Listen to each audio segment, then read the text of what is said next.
Hi there guys, and welcome back to the channel. Today you're joining me in a Land Rover Freelander 2. The Land Rover Freelander 2 was actually discontinued in 2014, so this is one of the very later models because this is a 2013 63 reg.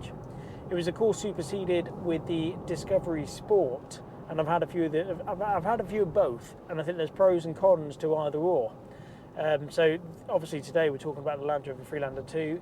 This one here is a HSE specification, which means it comes with quite a lot of goodies as standard, and it's also got a couple of additional goodies over and above that spec. So in my eyes, a lovely car.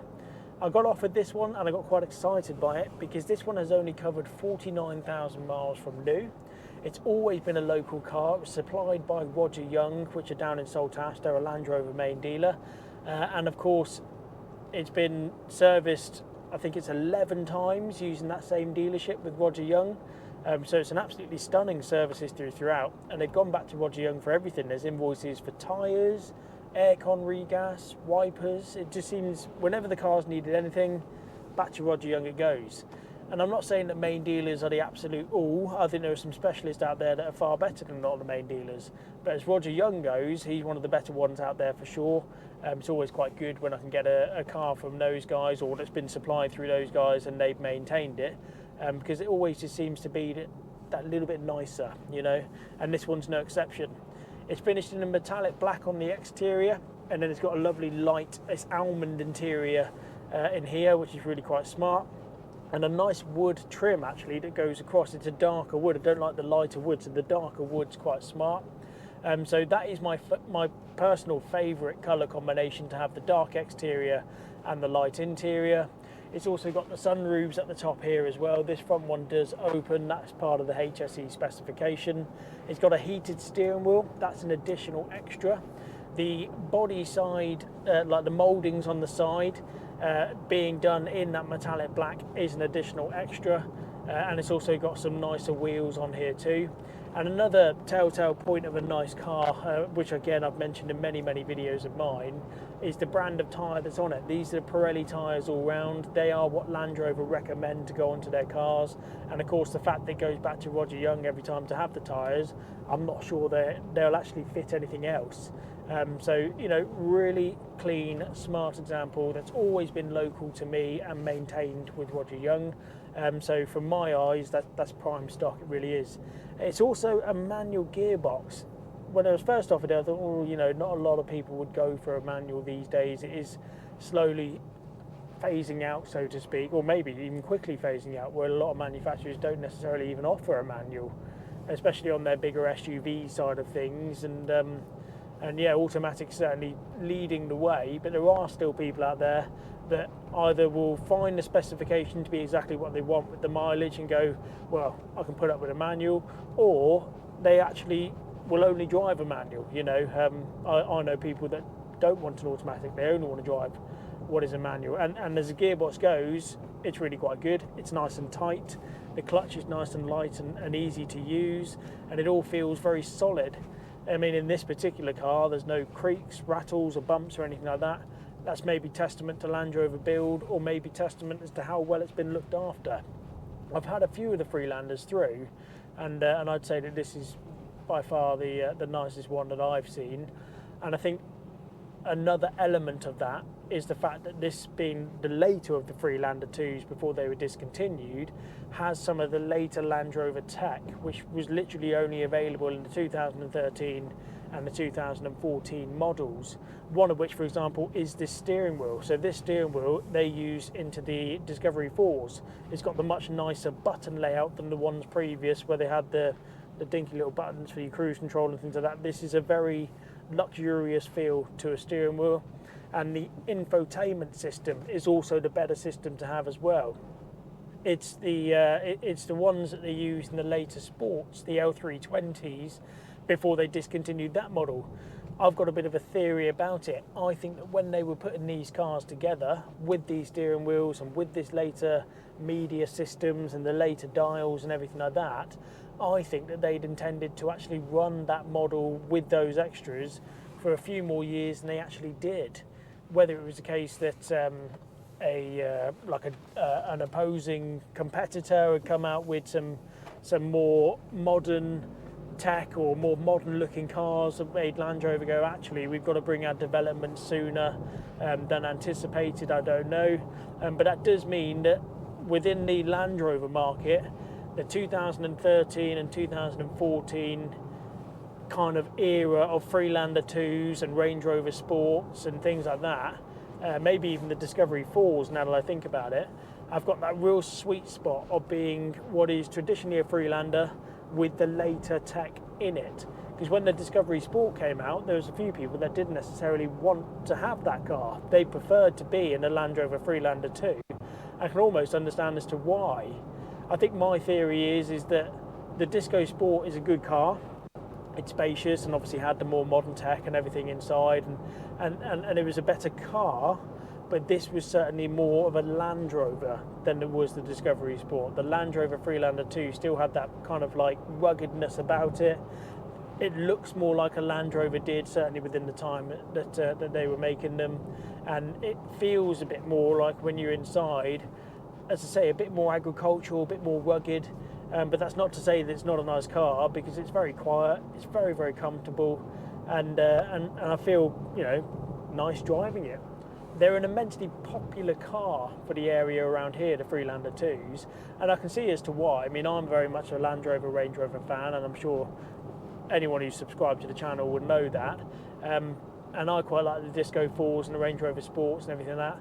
But there's quite a lot of people that don't want a car of that size, especially living around here where there are quite a few lanes and things, that they don't feel comfortable driving a car that big, but they still want to be in a 4x4 that sits nice and high on the road, so you get good level of visibility, and quite a capable car nonetheless. Don't get me wrong, it still has all of the terrain controls where you can, you know, ask it to do some weird and wonderful things with electronics and diffs and things like that, and you've got obviously different driving modes for gravel, ice, snow, mud ruts, things like that. So people still wanted the tech of a Land Rover, but not the size of a Discovery 4 or the Range Rover Sport. And I think this car, the later part of the Freelander 2, it fills that hole perfectly. I think it does an ever such a good job of being modern enough with the tech that's in it, and also Land Rover enough to feel very comfortable and feel like you are driving a Land Rover to do so. So as I mentioned, this one's got the 6-speed manual gearbox, which is a lovely gearbox. It's nice and tight, the clutch is nice and easy to use. There's plenty of torque from the 2.2 turbo diesel engines that these have.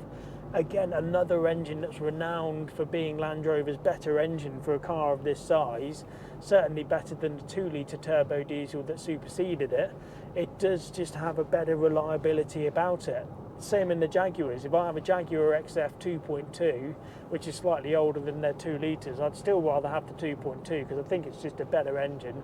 The 2 litres, you kind of you have to over service them, you have to over maintain them to kind of future-proof it as best as you possibly can. As against these ones, as long as you service it on time, they're pretty good. They sound different when starting them up. It's almost like, it doesn't matter how good the battery is, it always sounds like it's a bit sluggish, but it fires up every time. You know, they're a good engine, and they've always been quite solid. And yeah, I think 150 brake horsepower in a car of this size is very, very comfortable. You're not going to go breaking any land speed records or anything like that. Certainly good for cruising speeds. MPG, again, we have to bear in mind it is a Land Rover, and albeit not one of their bigger ones, they still don't have the best aerodynamics. So I've been getting on the country roads that I do here 32 miles to the gallon, or 32.3, which I don't think is too horrendous considering the style of driving that I'm doing. It's miserable weather, I've got my heated seat on, I've got my heated steering wheel on, aircon and all the usual bits. So 32.3, it's about what I expected it to be. It's a good enough MPG for me, and considering that, you know, I am in quite an upright 4x4 type car. But yeah, it's a nice place to be. Everything is easy enough to use, especially this later entertainment system. I like the fact that it's physical buttons and dials still.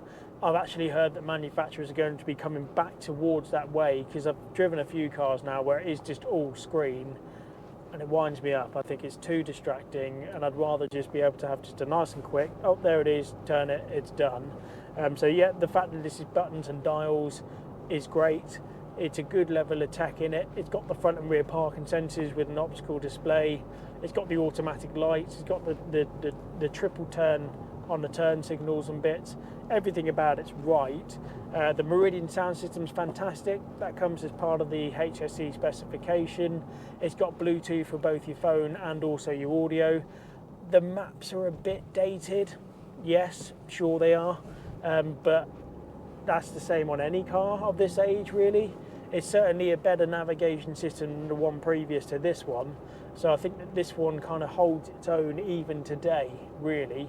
Because a lot of people, they either know where they're going, or if they don't know where they're going, it certainly gets them close enough in the vicinity that you can kind of use your phone for the last bit or whatever it might be. I've seen some people upgrade these screens to the Apple CarPlay. If you wanted to do that, you could. That keeps it even more modern for longer. But as a drive goes, as I say, you all know that I'm a Land Rover fan as it stands, and albeit I wouldn't come out of a Discovery 4 to go into one of these, but if you never wanted a Discovery 4 in the first place, this is a great car. This is a lovely little SUV. As I say, this particular one's lovely low mileage. The manual gearbox, I'm actually pleasantly surprised by it. I'm not having to go up and down the gears all the time. It's got plenty of torque in there to kind of do what I need it to do. But yeah, just a nice place to be. I am enjoying driving this car. I can understand as to why people would choose a Freelander if they didn't need a car quite so big as a Discovery 4. If you're towing really heavy stuff and you're doing lots and lots of journeys, I'd choose the Discovery 4 personally. But that's a personal preference, isn't it? As cars go, it's a nice car. I'm very pleased with it. So yeah, do a quick turn around here before I get to the roadworks down that side. But yeah, I mean, as I say, it's got a good turning circle. The tyres on this one all round are Pirelli tyres. As I say, it's been back to Roger Young every time, which is really quite nice. They're things that I look for when buying these type of cars. But yeah, it's everything about it's right. And the later Freelander 2 is an impressive bit of kit. I hope you've enjoyed the video, and of course, if you can give it a thumbs up, and if you could subscribe to the channel, that'd be much appreciated, and I hope to see you for the next one. Thank you. Bye.